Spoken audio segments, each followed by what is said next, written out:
नमस्कार। India debate में आप सबका स्वागत है। मैं हूं आशुतोष पाठक। मित्रों, एप्स्टीन फाइल की आजकल बड़ी चर्चा हो रही है। होनी भी चाहिए, खूब जमकर होनी चाहिए। लेकिन चर्चा एकांगी हो ये अच्छी बात नहीं है। बात निकले तो दूर तलक जाए भी। ऐसा नहीं कि बात निकली और बस उसी पे चर्चा हो जाए और बाकी चीजों को अंडर द कारपेट आप रख दें। ऐसा होना नहीं चाहिए। सवाल जो लोग उठा रहे हैं उनको जरूर उठाना चाहिए, लेकिन लोग कौन हो ये महत्वपूर्ण है।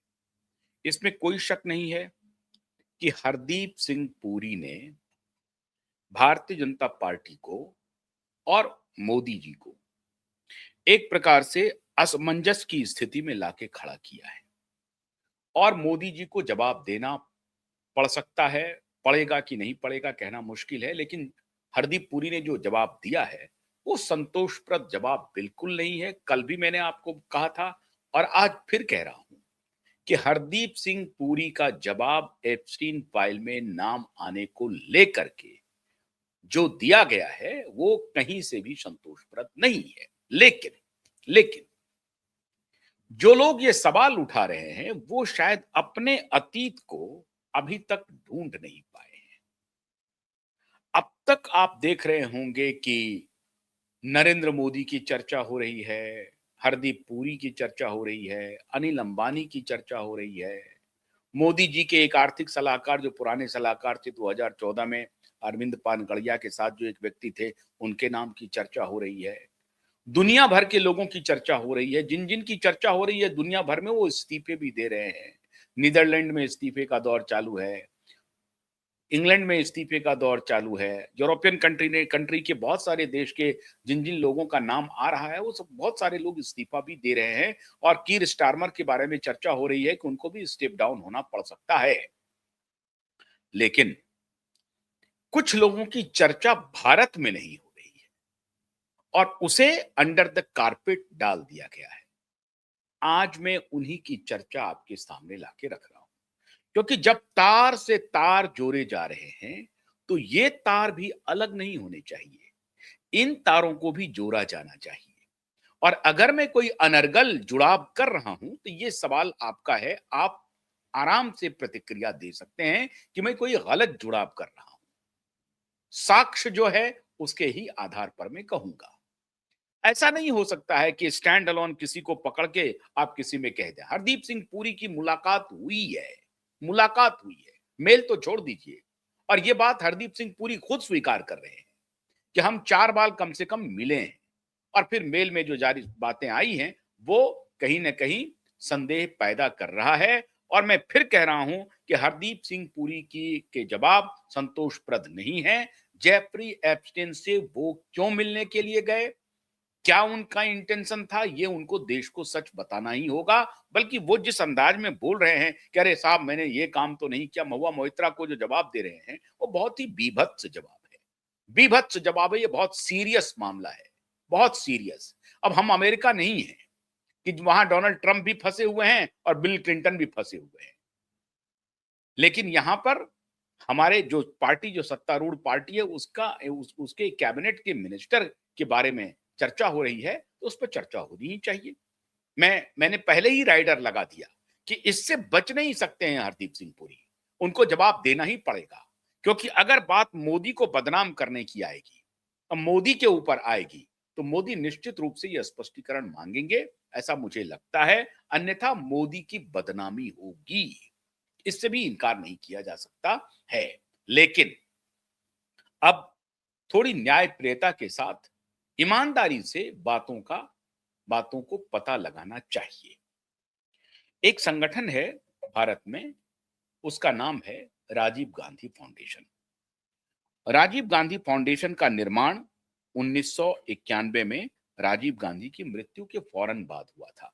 राजीव गांधी की मृत्यु कैसे हुई सब पता है, बताने की जरूरत नहीं है। लेकिन 1991 में उनकी मृत्यु के बाद राजीव गांधी ट्रस्ट का निर्माण हुआ। और यह निर्माण इसलिए हुआ क्योंकि भारत में राजीव गांधी का नाम अमर रहे।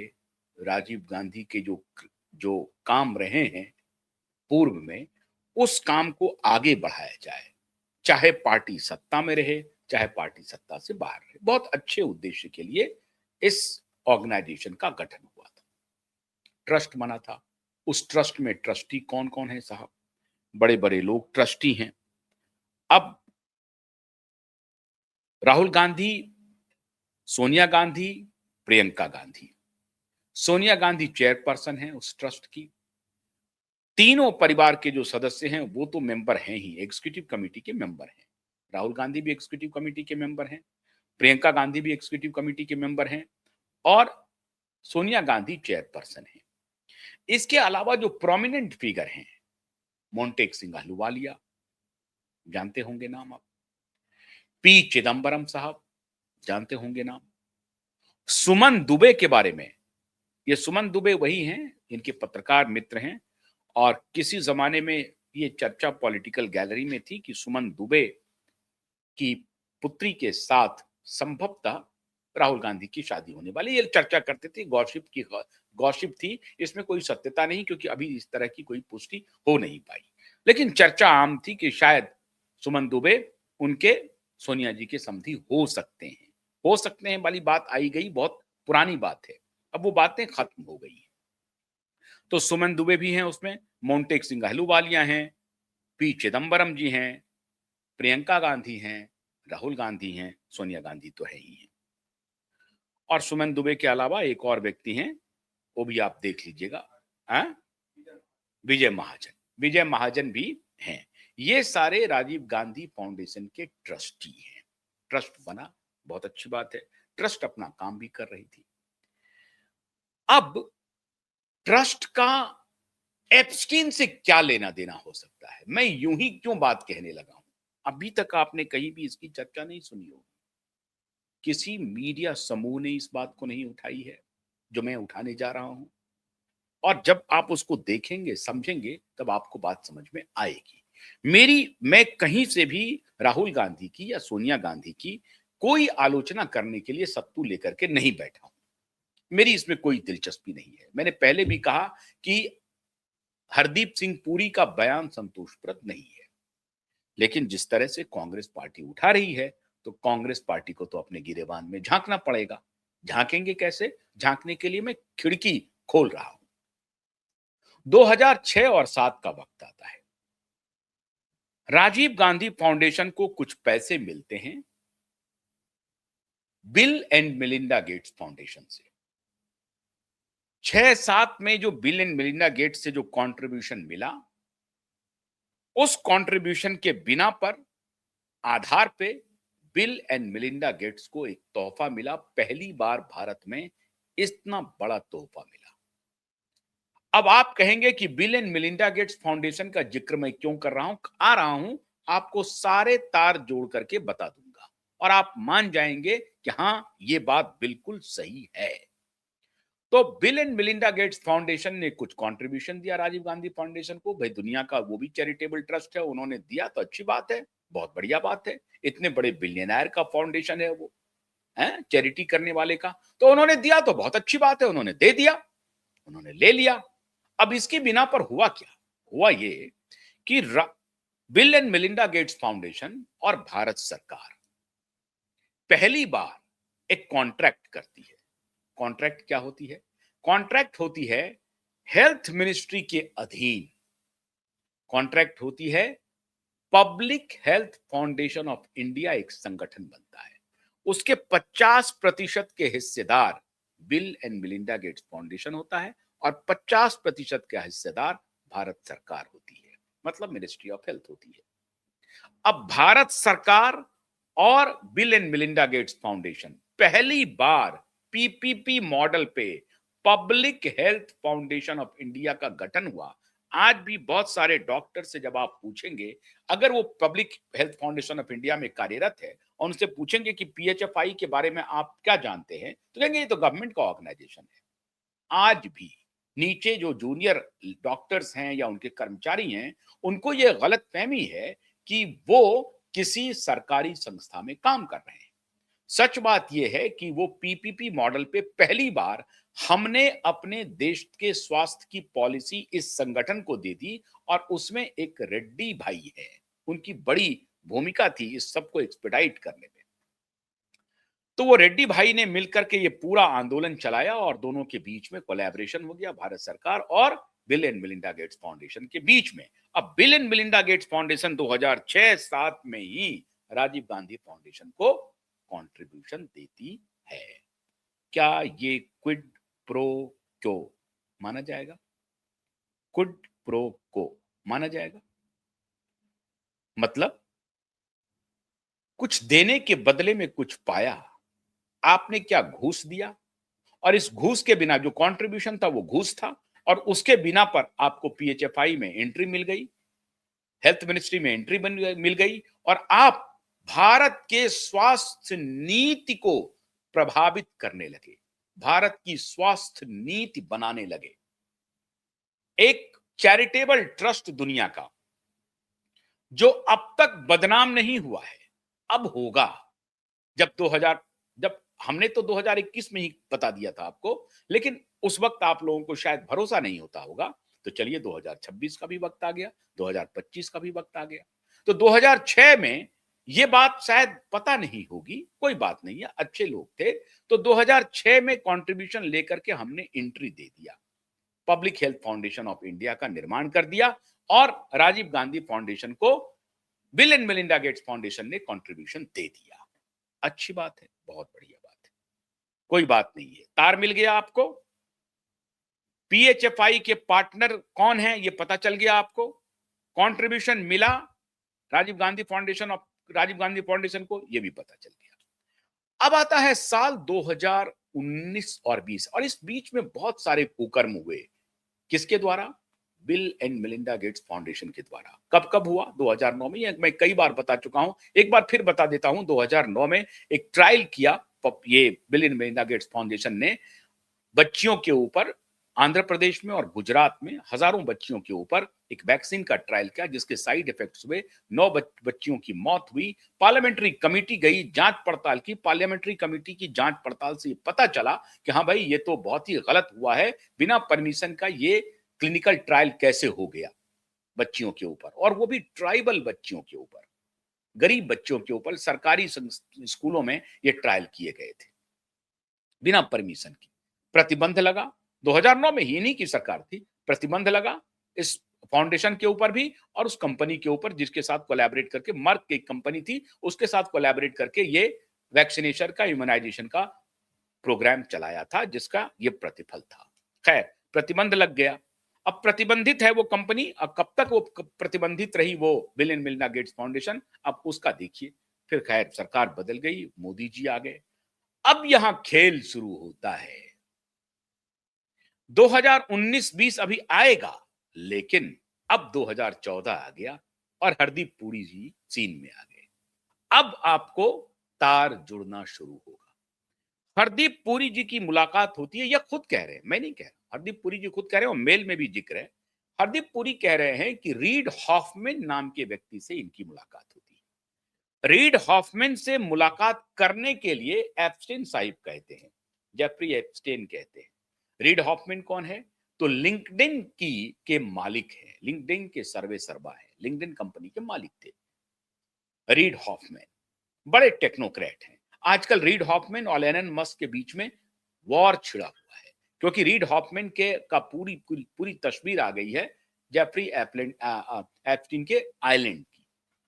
अब रीड हॉफमैन के साथ पुरी साहब मिलते हैं, और पुरी साहब मिल करके, रीड हॉफमैन के साथ मिल करके, और रीड हॉफमैन को ये कहते हैं कि आप भारत आइए, डिजिटल इंडिया, फलना इंडिया, चिलना इंडिया हम करने जा रहे हैं, प्रधानमंत्री मोदी के देखरेख में बहुत बड़ा अभियान होने वाला है, आप आइए भारत में अपना निवेश कीजिए। अब रीड हॉफमैन लिंक्डइन के मालिक जो थे, रीड हॉफमैन ने अपने लिंक्डइन को बेच दिया, किनके हाथों? बिल गेट्स के हाथों। हाथों नहीं, फिर वही, अब आप देखते जाइए। भारत में जो संस्था चैरिटेबल ट्रस्ट के नाम से मशहूर है, चैरिटेबल ट्रस्ट है Bill and Melinda Gates foundation, BGMF उसको कहते हैं। Bill and Melinda Gates foundation Bharat के आम लोगों की निगाह में ये लोग ब्रांडिंग करते हैं कि कितने बड़े देवता हैं। और इसके ब्रांडिंग करने वाले यहाँ दिल्ली में, साउथ दिल्ली में एक यूनिवर्सिटी है, उसके बहुत सारे स्टूडेंट इनके पेरोल पर हैं और वो इसकी ब्रांडिंग करते हैं। लेफ्ट लीनियंट हैं, डेमोक्रेटिक है, आप सबको मालूम है। तो ये वहां से पूरा खेल चलता है, इनको पूरा ग्लैमराइज किया जाता है, प्रतिष्ठित किया जाता है। तो ये सज्जन, इनका जो चैरिटेबल ट्रस्ट है वो लिंक्डइन को खरीद लेता है। चैरिटेबल ट्रस्ट है लेकिन माइक्रोसॉफ्ट जो एक प्राइवेट लिमिटेड कंपनी है उसमें स्टेक रखता है। अब वो स्टेक घट करके 4 पॉइंट कुछ परसेंट हो गया, अभी तक तो 26% से ज्यादा था। मतलब स्टेक के हिसाब से 4 पॉइंट कुछ बिलियन शेयर हैं। किसके पास? इस चैरिटेबल ट्रस्ट के पास। किसका? माइक्रोसॉफ्ट का। उसी प्रकार से 26 बिलियन डॉलर में माइक लिंक्डइन को यह चैरिटेबल ट्रस्ट खरीद लेता है, Bill and Melinda Gates foundation खरीद लेता है। अब रीड हॉफमैन और बिल गेट्स पुराने दोस्त हैं। Read Hoffmann, Bill Gates, Epstein पुराने दोस्त हैं। रिश्ता समझ में आ रहा है आपको? रीड हॉफमैन, जेफरी एप्स्टीन और बिल गेट्स तीनों पुराने दोस्त हैं।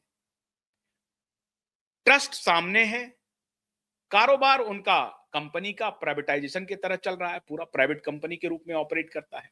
तो ट्रस्ट सामने है, लिंक्डइन की खरीदारी होती है। अब bill and Melinda Gates foundation 2006 में जो किकबैक दिया, किकबैक है, टोटल ये घूस है। तो 2006 में जो पैसा दिया तो बदले में पीएचएफआई में गया, और 2019-20 में जो पैसा दिया उसका भी रिजल्ट पाया। 19-20 में पैसा इसलिए दिया क्योंकि महामारी की बड़ी परियोजना बन चुकी थी और जो अपोजिशन, जो सरकार में है, वो सवाल ना उठाए, इसके लिए आपको किकबैक दिया जाता है। राजीव गांधी फाउंडेशन को सरकारी आंकड़े के हिसाब से 68 करोड़ रुपए, 68 करोड़ रुपीस मिलता है। किनके द्वारा? Bill and Melinda Gates foundation के द्वारा। 68 करोड़ रुपए छोटा अमाउंट है क्या? अरे अभी तो अमाउंट पर हरदीप पुरी ने लिया, नहीं लिया, खाया, कमाया, उसके एब्यूजेस हैं या नहीं हैं, सेक्सुअल एब्यूजेस के वो पार्टनर हैं नहीं है, ये तो जांच की बात होगी। आपकी जांच हो गई है। Bill and Melinda Gates foundation, जिसका संबंध एप्स्टीन से डायरेक्ट है, जिसका संबंध रीड हॉफमैन से डायरेक्ट है, जो आपके ट्रस्ट में पैसा दे रहा है 68 करोड़ रुपया। इतना ही नहीं, उसी दरमियान कंपैशन इंटरनेशनल करके एक ऑर्गेनाइजेशन है, ये अमेरिका का ऑर्गेनाइजेशन है, लेकिन कंपैशन इंडिया भी है बना हुआ, इंडिया का एक ब्रांच। उसको 118 करोड़ मिलता है इसी दरमियान, 118 करोड़। इनका क्या काम था? इनका काम था कि मासूम बच्चियों को, गरीब बच्चों को, कहते तो गरीब गरीब महिलाओं को, गरीब बच्चों को, बच्चियों को ये लिटरेट करती थी, एडुकेट करती थी। इसके नाम पर ये कन्वर्जन करा रही थी, क्रिश्चियनिटी में कन्वर्ट कर रही थी गरीब बच्चियों को, पढ़ाई लिखाई के नाम पर, देखभाल के नाम पर उसको कन्वर्ट करा रही थी। ये ऑर्गेनाइजेशन को 118 करोड़ की फंडिंग हुई है खाली भारत के लिए, और 68 करोड़ की फंडिंग हो जाती है राजीव गांधी फाउंडेशन के लिए। और उसी दरमियान ये कोविड आउटब्रेक होता है। इसीलिए कोविड पे जो नैरेटिव बिल गेट्स का था, bill and Melinda Gates foundation का था, और bill and Melinda Gates foundation का कोलैबोरेशन डब्ल्यूएचओ के साथ है। Bill and Melinda Gates foundation सबसे बड़ा डोनर है, 45% प्राइवेट डोनर। सरकार भी पैसा देती है डब्ल्यूएचओ को, विभिन्न देशों की, और प्राइवेट डोनर्स भी देते हैं। तो bill and Melinda Gates foundation, जो बिल गेट्स है, वो प्राइवेट फंडर के रूप में डब्ल्यूएचओ को 45% तक डोनेट करती थी। मतलब डब्ल्यूएचओ पर पूरी तरह से साम्राज्य था बीजीएमएफ का, बिल गेट्स का। और बिल गेट्स के ये शागिर्द थे रीड हॉफमैन, और ये दोनों शागिर्द हैं किसके? जेफरी एप्स्टीन के। तो डब्ल्यूएचओ को प्राइवेट डोनर में सबसे बड़ा donor Bill and Melinda Gates foundation ही है। 45% का ये मैं आपको बता चुका हूं। अब सवाल है कि Bill Gates, Reid Hoffman, Jeffrey Epstein का संबंध जो आज निकल के आ रहा है, क्या हमारी सरकारें या हमारी राजनीतिक पार्टियां जब भी इन लोगों से मिलती है, तो किस रूप में मिलती है, क्या देखती है? इनका कोई रिसर्च करती नहीं है, करवाती नहीं है। महामारी के ऊपर तो आपने सवाल नहीं किया। अगर 2019-20 में आपको फंड आए, राजीव गांधी फाउंडेशन में पैसे आए, तो क्यों नहीं ये माना जाए कि ये पैसे इसलिए आए, टाइमिंग देखिए, 2006 में इसलिए आए क्योंकि पीएचएफआई बना। 2019-20 में इसलिए आए क्योंकि आप महामारी पर कोई सवाल ना करें। ये नहीं माना जा सकता है। क्यों नहीं माना जा सकता है कि आपको एक प्रकार से घूस दिया जा रहा है? 68 करोड़ रुपए छोटे अमाउंट नहीं होते हैं। आपको घूस दिया जा रहा है। आपको कहा जा रहा है कि आप मैं कुछ जो कुछ भी करूंगा उस पर सवाल मत उठाइएगा। और इसीलिए राहुल गांधी ने, सोनिया गांधी ने, प्रियंका गांधी ने कभी भी बिल गेट्स के ऊपर कोई सवाल नहीं किया। सवाल है कि आप जिस हैसियत से हरदीप पुरी से सवाल पूछ रहे हैं, आपसे भी सवाल पूछा जाना चाहिए कि आप कोई सर्विस नहीं कर रहे हैं, देश की सेवा नहीं कर रहे हैं। आपका भी रिश्ता दूर से ही सही एप्स्टीन से जुड़ रहा है, क्योंकि एप्स्टीन के जो शागिर्द हैं वो आपको डायरेक्ट पैसा दे रहे हैं, डायरेक्ट। और ये चिदंबरम, मोंटेक सिंह अहलुवालिया, सुमन दुबे, इन सबको जवाब देना पड़ेगा। आपने बिल गेट्स के फाउंडेशन से पैसे क्यों लिए? बाकी भी आप फोर्ड फाउंडेशन से, इधर से उधर से, यूएस एड से, पता नहीं कहां कहां से पैसे लिए होंगे, लेकिन ये तो सरकारी आंकड़ा है। ये सरकार इसको कंफर्म कर रही है कि 68 करोड़ रुपए आपको bill and Melinda Gates foundation ने दिया। बिल गेट्स का सीधा संबंध, अब आप कहेंगे कि बिल गेट्स का संबंध तो मोदी जी से भी है। बिल्कुल ठीक बात है, ये सवाल पूछना चाहिए आपको। मैं कहां कह रहा हूं कि आपको ये सवाल नहीं पूछना चाहिए, आप उठाइए उनसे सवाल, पूछिए। लेकिन मैं ये कह रहा हूं कि आपको आपको छोड़ दिया जाएगा कि नहीं नहीं, बिल गेट्स का रिश्ता मोदी जी के साथ है, आपके साथ नहीं है। ऐसा नहीं हो सकता है। बिल गेट्स का रिश्ता आपके साथ ज्यादा है। मोदी जी को उन्होंने पैसे दिए कि नहीं दिए, अभी तक कोई पब्लिक डोमेन में आई नहीं है। लेकिन आपके ऑर्गेनाइजेशन को तो पैसा डायरेक्टली बिल गेट्स के फाउंडेशन ने दिया है। तो आपका रिश्ता तो स्पष्ट हो चुका है। ये वही बिल गेट्स है जिसका रिश्ता रीड हॉफमैन के साथ है, जिसका डायरेक्ट रिश्ता जेफरी एप्स्टीन के साथ है। और उनकी पत्नी मेलिंडा गेट्स कह रही हैं, जब डिवोर्स हो रहा 19-20 में, 19 में ही डिवोर्स हो गया, उनकी पत्नी कह रही हैं, ये उसी वक्त जब पिछली बार चुनाव हो रहा था अमेरिका में, उसी वक्त ये सवाल आया था। जेफरी एप्स्टीन की फाइल उसी वक्त आई थी भारत में, लेकिन उस वक्त कोई चर्चा नहीं हो रही थी। कोविड के दौरान क्यूबाइब नेटवर्क अकेला नेटवर्क था जो बार बार ये कहता रहा कि कोविड क्या है, महामारी क्या है, ये कैसे बनाया गया है, कैसे प्रायोजित है, लेकिन कोई मानने को तैयार नहीं था। आज जब एप्स्टीन फाइल में कोविड के बारे में चर्चा हो रही है, तब समझ में आ रही है कि बिल गेट्स की क्या भूमिका है। उसके बाद भी राहुल गांधी ये सवाल नहीं उठाएंगे कि कल जो एआई समिट कुछ दिन के बाद होने वाली है दिल्ली में, जिसके लिए सारे होटल्स बुक हैं, उसमें ये बिल गेट्स भी आएंगे। ये सवाल राहुल गांधी, प्रियंका गांधी, सोनिया गांधी नहीं उठाएंगे। क्यों नहीं उठाएंगे? क्यों नहीं उठाना चाहिए? एक डूबियस कैरेक्टर के रूप में बिल गेट्स स्थापित हो चुका है। एलन मस्क लड़ाई लड़ रहा है रीड हॉफमैन के साथ। रीड हॉफमैन को कह रहा है कि अरे निमंत्रण तो मुझे भी आया था, मैंने कहा था कि मैं जाऊंगा लेकिन अपनी पत्नी के साथ जाऊंगा, तुम्हारा तो सब कुछ एक्सपोज हो गया। रीड हॉफमैन को एलन मस्क साफ साफ वॉर चल रहा है एक्स प्लेटफॉर्म के ऊपर, नंगा कर रहे हैं एलन मस्क इन लोगों को, लेकिन आप नहीं सवाल उठाएंगे। तो सिर्फ हरदीप पुरी पर सवाल उठाने से बात नहीं बनेगी। यहां बहुत सारे हरदीप पुरी हैं और आप भी हरदीप पुरी हैं। आप हरदीप पुरी से दूर नहीं हैं, बहुत दूर नहीं हैं।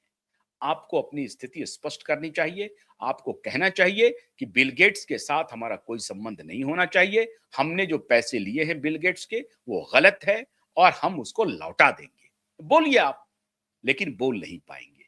इसीलिए कल भी मैंने कहा था कि हर साख पे उल्लू बैठा है, अंजाम गुलिस्तां क्या होगा।